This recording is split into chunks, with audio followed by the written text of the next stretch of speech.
Ya, halo kembali lagi teman-teman ya. Jadi kita sekarang akan coba nih ya teman-teman untuk ini ya ngebuat taking damage ya teman-teman ya. Jadi em, tadi kan kita sudah membuat enemy wave ya teman-teman ya. Nah, dan sekarang kita akan coba memikirkan ya kreatif ya cara kreatif untuk ngebunuh pemain kita. Oke? Nah, karena untuk saat ini musuhnya itu hanya bisa ngelewati pemain kita gitu. Dan menurut saya angka baiknya sebelum kita mulai menembakkan hal-hal seperti proyektil ya. Jadi cukup memiliki pemainnya saja menerima damage ya jika mereka tabrakan dengan musuhnya gitu. Sip, oke jadi gini. Jadi ini hampir kayak permainan ini ya, Dodge ya teman-teman ya. Untuk melakukannya kita memerlukan beberapa script baru, oke? Tapi sebelum kita beralih ke kode ya, ke sisi kode, mari kita atur ya pemain kita dan musuh kita agar mereka dapat berinteraksi teman-teman dengan satu sama lain di folder prefabs kita gitu teman-teman. Jadi mari kita klik ya kedua musuh kita dan juga pemain kita karena kita akan coba ngesetel ngesetelnya tuh sama ya. Ya mayoritas sama gitu teman-teman. Jadi dengan cara ini kita bisa menambahkan komponen ke kedua objek daripada melakukannya satu persatu gitu teman-teman. Jadi di inspektor mari kita tambahkan komponen ya. Dan hal pertama yang ingin kita butuhkan adalah rigid body dua dimensi ya. Di inspektor kita mari kita tambahkan beberapa komponen. Dan hal pertama yang kita perlukan adalah ya tadi ya rigid body gitu. Sip. Nah, dan di sini satu-satunya hal yang ingin kita ubah saat ini adalah body type ya teman-teman ya. Kita ingin mengubahnya dari dinamis menjadi kinematik ya. Dan ini karena kita memindahkan semua objek kita ke dalam kode ya, daripada mengandalkan sistem fisik ya, physical system ya, dengan rigid body kita nambah gitu. Oke. Sip, jadi mari kita lanjutkan dan tambahkan komponen lain ya. Dan kali ini kita memerlukan jenis collider ya. Dan sekarang ya ada beberapa 2D collider ya yang bisa kita pilih ya. Jadi mungkin jadi Anda mungkin ingin memilih kotak atau kapsul, tapi sebenarnya saya akan memilih yang berbentuk lingkaran dan alasan saya memilihnya circle collider di sini karena saya kira akan ini ya akan merangkum lingkaran kita dengan baik gitu teman-teman ya. Ya, nah di sprite kita ini gitu. Namun bergantung pada sprite yang teman-teman gunakan ya pastinya ya. Dan ya teman-teman mungkin ingin memilih jenis dua dimensi yang berbeda gitu kan mungkin ya. Nah, collider dengan komponen ini ditambahkan ke musuh teman-teman. Ya, ditambahkan ke musuh dan pemain kita. Ya, mari kita lakukan beberapa penyesuaian halus ya teman-teman ya pada setiapnya gitu ya. Oke, jadi saya akan mulai masuk dengan em, ke prefabs ya dan akan mengurangi ukuran lingkaran ini ya, ukuran circle collidernya ini ya, sedikit ya. Dan saya akan menggunakan opsi edit collider. Oke. Jadi kita akan highlight ini dan kemudian kita cukup mengdrag nodes ini untuk mengubah ukurannya ya teman-teman ya.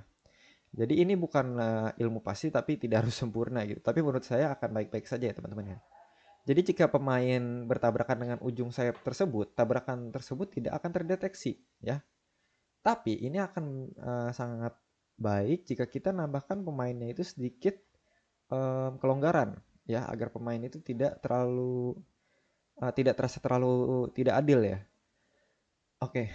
Dan kemudian kita akan melakukan hal yang sama pada player kita. Jadi kita akan membuka prefabs ya player kita dan lagi ubah saja ukuran circle collider kita ya teman-teman. Dan sekali lagi saya tidak terlalu em, menghargai dengan hal-hal ini gitu teman-teman ya. Jadi nyantai aja gitu teman-teman. Jadi saat mereka terbang dan nabrak tembok ya mereka akan menuju ke arah lain teman-teman. Jadi mari kita mulai teman-teman ya. Mari kita mulai dengan ngebuat script baru ya di folder script kita ya. Right click ya, klik kanan lalu create C# script teman-teman ya. kita akan menyebutnya ini C# script ya teman-teman ya. Enemy movement ya, lalu buka gitu teman-teman. Nah, kita hanya perlu ini ya, singkirkan hal-hal yang kita nggak perluin atau gitu teman-teman ya. Beberapa beberapa hal gitu ya. Nah, jadi kita nggak perlu mengetahui komentar-komentar itu, kita hanya ngebuang-buang saja ya teman-teman ya. Nah, apa yang perlu kita lakukan adalah mengakses rigid body teman-teman ya. Karena rigid body itu cara bagaimana kita bergerak gitu teman-teman. Cara kita mengakses benda gitu ya teman-teman ya. Di dunia ini gitu teman-teman. Jadi seperti yang biasa kita lakukan gitu teman-teman. Kita akan ngebuat referensi untuk 2 dimensi gitu ya. Lalu kita akan menyebut my rigid body ya teman-teman, terus semicolon teman-teman ya. Nah, selagi kita di sini, saya juga ingin cara agar kita dapat memiliki variabel ya untuk membuat serialize ya, serialize speed dari musuhnya gitu teman-teman. Jadi saya akan ngebuat float baru teman-teman, dan aku akan ngebuat serialize field sebelum itu teman-teman. Jadi serialize field ya, terus float teman-teman ya. Jadi kita akan menyebutnya ini move speed ya, dan saya akan menginisialisasikannya gitu ya. Nah, saya akan tambahin 1F ya sebagai starting point gitu teman-teman. Jadi kita akan ngebuat musuhnya bergerak gitu dari layar gitu teman-teman. Oke. Nah, itu akan pergi dari kiri ke kanan ya, bergerak sedikit saja ya. Dan kita akan update, ini kita akan akses rigid body velocity gitu teman-teman. Oke.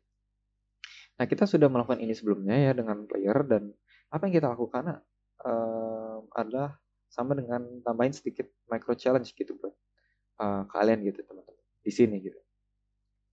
Jadi saya akan nambahin ya new vector to dan parenthesis gitu. Kita akan nambahin move speed ya, karena ini itu ada di XY gitu teman-teman ya, XY gitu.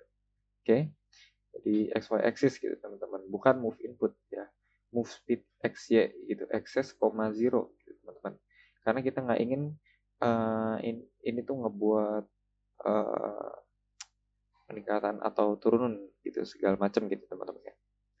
Nah, jadi kita akan save lalu kembali ke Unity teman-teman. Nah, kita tambahin script itu ke musuh gitu teman-teman. Jadi musuhnya tahu apa yang terjadi gitu teman-teman gitu ya. Nah, musuh gitu. Lalu kita tinggal drag ya musuhnya ke movement script ya, ke musuhnya ini gitu teman-teman. Dah gitu. Jadi klik play ya teman-teman ya, kita akan membuatnya sedikit lebih lucu gitu teman-teman, karena saya tahu ya apa yang terjadi gitu, apa yang akan terjadi gitu teman-teman.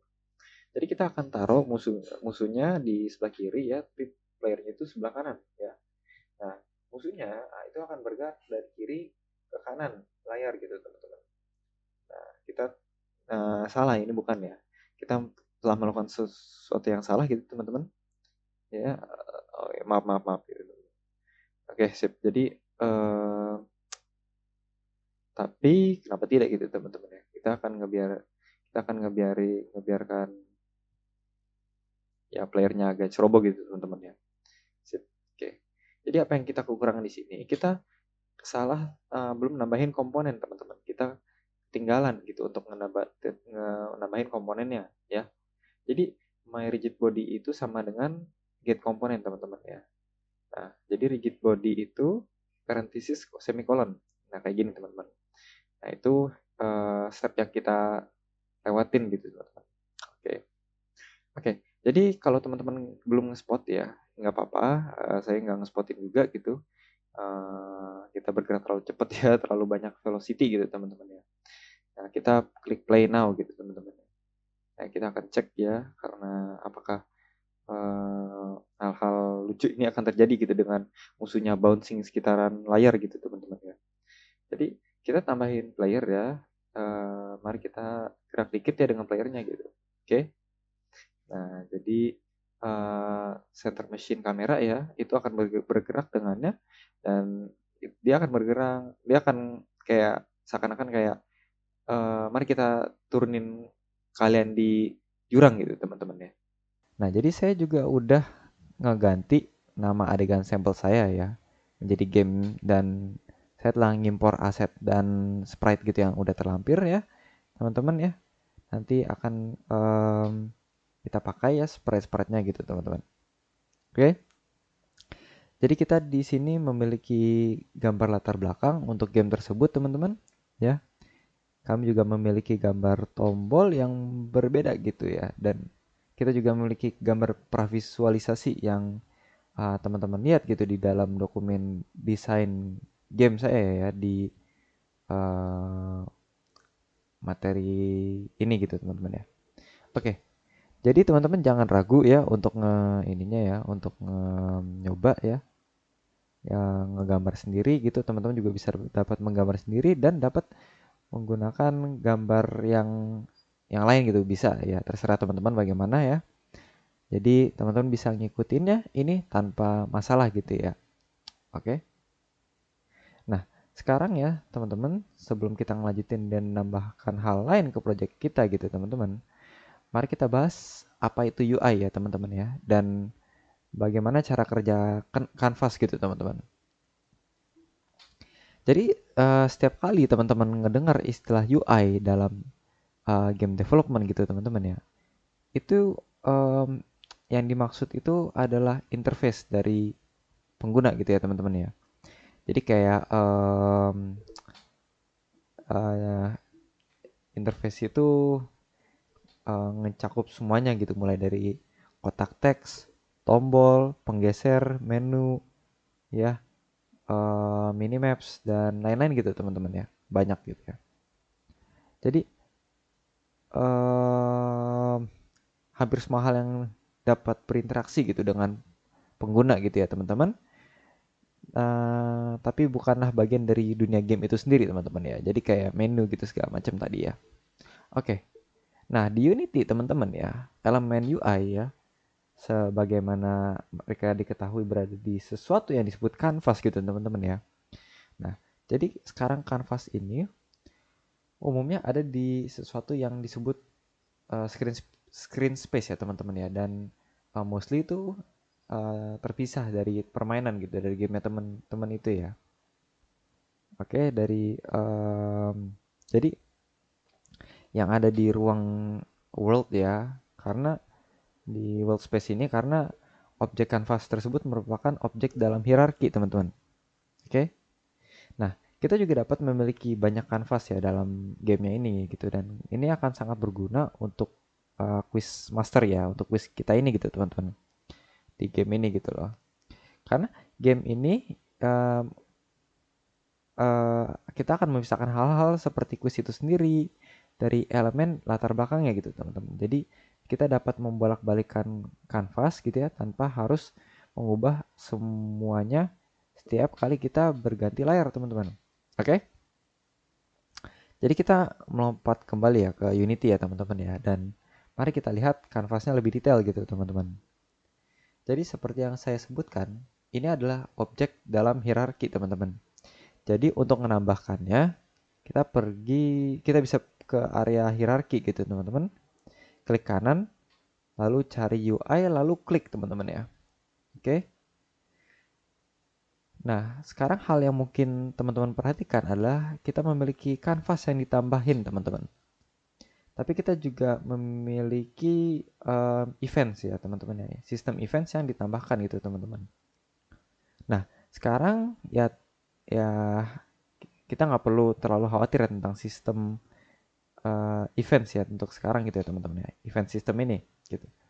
Karena hal yang perlu teman-teman ketahui ya di stage ini ya, di tahap ini, yaitu untuk tidak ngedelete-nya, karena kita akan menggunakan event sistemnya itu nanti ya teman-teman ya, ke depannya gitu. Nah,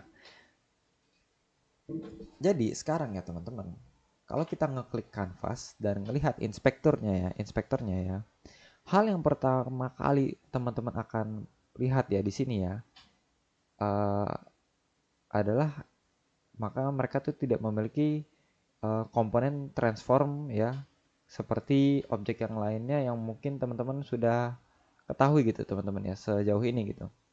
Nah, instead ya sebaliknya kita akan memiliki sesuatu yang disebut rect transform, dan ini cara kerjanya cukup mirip ya dengan yang standar ya teman-teman ya. dengan yang standar komponen gitu ya, mengubah komponen. Jadi ia mempunyai posisi ya, rotation dan scale gitu teman-teman. Tapi ia juga memiliki beberapa hal tambahan di sana teman-teman ya. Jadi kita memiliki hal-hal seperti width dan height gitu ya, lebar dan tinggi gitu teman-teman. Kita juga memiliki anchor point gitu dan pivot point information gitu teman-teman ya. Oke, jadi untuk sekarang kita juga mengenal komponen-komponen lainnya gitu teman-teman.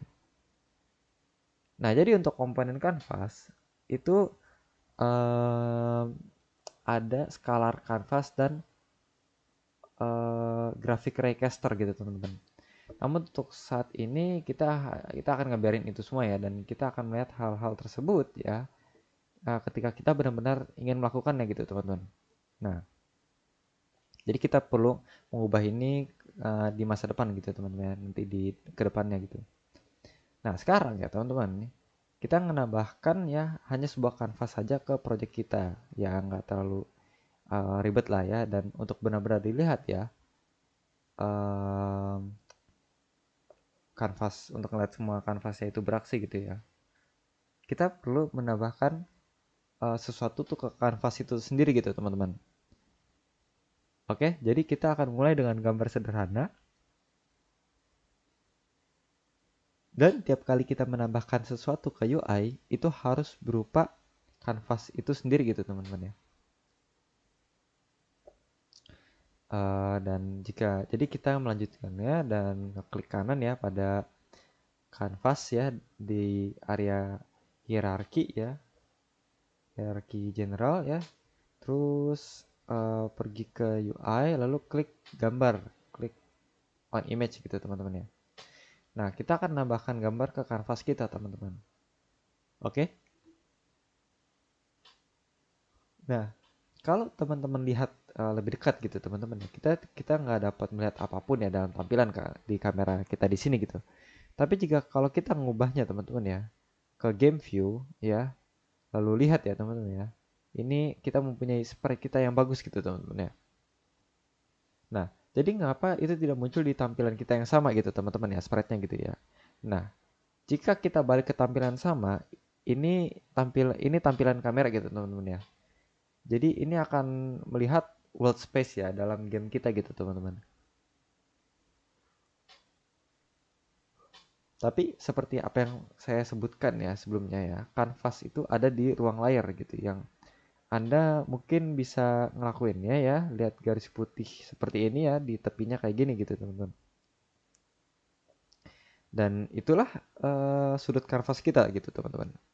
Jadi mari kita klik 2 kali ya pada kanvas kita untuk memusatin ya.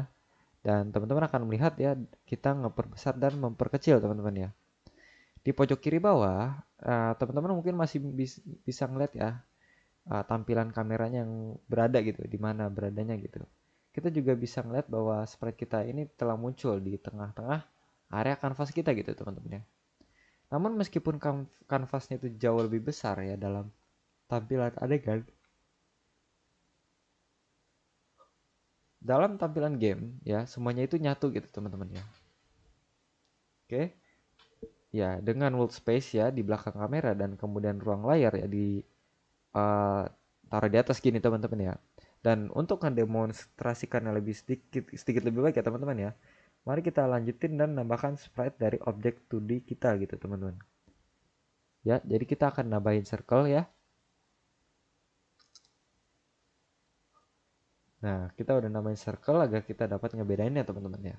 Jadi kita akan ngatur posisi ya. Jadi let's say katakanlah 5 gitu pada sumbu X dan 0 pada sumbu Y gitu. Nah, kita dapat ngeliat lingkarannya di sini gitu teman-teman ya.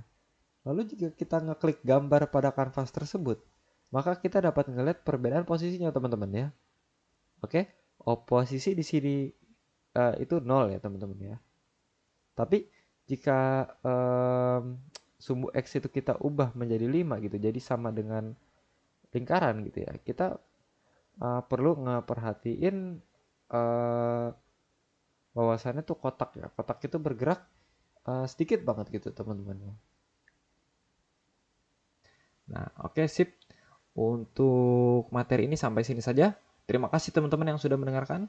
Sampai jumpa di materi selanjutnya. Bye-bye teman-teman.